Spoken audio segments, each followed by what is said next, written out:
सृष्टि के निर्माण के बाद भी आखिर क्यों सब कुछ मौन था? जानिए माँ सरस्वती के प्राकट्य का वो रहस्य जो आपकी बुद्धि बदल देगा। माँ सरस्वती के प्राकट्य की कथा। पौराणिक कथाओं के अनुसार जब भगवान ब्रह्मा ने सृष्टि की रचना की तो उन्होंने जीव जंतुओं और मनुष्यों को तो बना दिया, लेकिन वे अपनी रचना से पूरी तरह संतुष्ट नहीं थे। चारों ओर एक अजीब सा सन्नाटा और नीरसता व्याप्त थी। सृष्टि में न तो कोई स्वर था और न ही कोई वाणी। हर कोई मौन था। अपनी ही रचना में इस कमी को देखकर ब्रह्मा जी अत्यंत चिंतित हो गए। उन्होंने अपने कमंडल से जल छिड़का और भगवान विष्णु का ध्यान किया। तभी एक दिव्य शक्ति प्रकट हुई, एक ऐसी देवी जिनके 4 हाथ थे। उनके एक हाथ में वीणा, दूसरे में पुस्तक, तीसरे में माला और चौथा हाथ वरद मुद्रा में था। जैसे ही उन देवी ने अपनी वीणा के तारों को झंकृत किया, संपूर्ण सृष्टि में एक मधुर ध्वनि गूंज उठी। हवाओं में सरसराहट होने लगी, पक्षी चहकने लगे और नदियों में कलकल की ध्वनि गूंजने लगी। मनुष्य को वाणी मिली और वे आपस में संवाद करने लगे।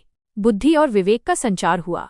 चूंकि इन देवी ने संसार को स्वर और वाणी प्रदान की थी, इसलिए इनका नाम सरस्वती पड़ा। उन्हें वाणी की देवी, वाग्देवी भी कहा जाता है। माँ सरस्वती का स्वरूप केवल सुंदरता का प्रतीक नहीं है, बल्कि ये गहरे आध्यात्मिक ज्ञान को दर्शाता है। 1. श्वेत वस्त्र। माँ सरस्वती हमेशा सफेद वस्त्र धारण करती हैं। सफेद रंग शुद्धता, शांति और सात्विक ज्ञान का प्रतीक है। यह बताता है कि ज्ञान वही है जो मन को निर्मल और अहंकार मुक्त रखे। 2. वीणा। वीणा संगीत और कला का प्रतीक है। यह सिखाती है कि जीवन में सुर और लय का होना अनिवार्य है। 3. पुस्तक। हाथ में रखी पुस्तक वेदों और शास्त्र ज्ञान का प्रतिनिधित्व करती है। यह निरंतर सीखने और अज्ञानता के अंधकार को दूर करने का संदेश देती है। 4. माला। जप माला एकाग्रता और निरंतर अभ्यास का प्रतीक है। बिना साधना और ध्यान के पूर्ण ज्ञान प्राप्त करना असंभव है। 5. हंस वाहन। सरस्वती जी का वाहन हंस है। हंस की विशेषता होती है कि वह दूध और पानी के मिश्रण में से केवल दूध ग्रहण करता है। ये हमें नीर क्षीर विवेक, सही और गलत के बीच फर्क करने की क्षमता की शिक्षा देता है। बसंत पंचमी। माँ का जन्मोत्सव।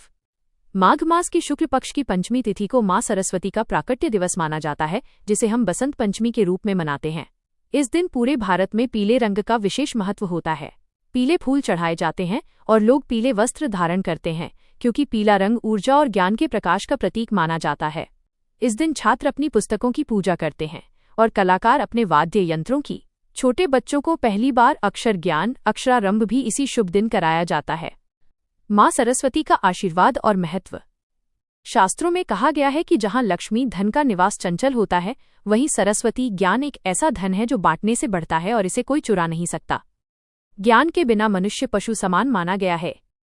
माँ सरस्वती की आराधना केवल परीक्षाओं में सफल होने के लिए नहीं, बल्कि जीवन में सत्य, नैतिकता और बुद्धिमत्ता के मार्ग पर चलने के लिए की जाती है। वे अज्ञानता के अंधकार को मिटाकर हमें अस्तो माँ सद्गमय, तमसो माँ ज्योतिर्गमय, असत्य से सत्य की ओर, अंधकार से प्रकाश की ओर ले जाती हैं। या कुंदेन्दु तुषार हार धवला, या शुभ्रवस्त्रावृता, या वीणावर दंड मंडित करा, या श्वेत पद्मासना। निष्कर्ष। माँ सरस्वती की ये कथा हमें सिखाती है कि जीवन की सार्थकता केवल धन और भौतिक वस्तुओं में नहीं, बल्कि उत्तम शिक्षा, विनम्रता और कलात्मकता में है। तो दोस्तों, ये थी माँ सरस्वती के प्राकट्य की वो दिव्य कथा जिसने इस संसार को वाणी और ज्ञान का उपहार दिया। माँ सरस्वती हमें सिखाती हैं कि धन तो आता जाता रहता है, लेकिन जो ज्ञान हम अर्जित करते हैं उसे हमसे कोई नहीं छीन सकता।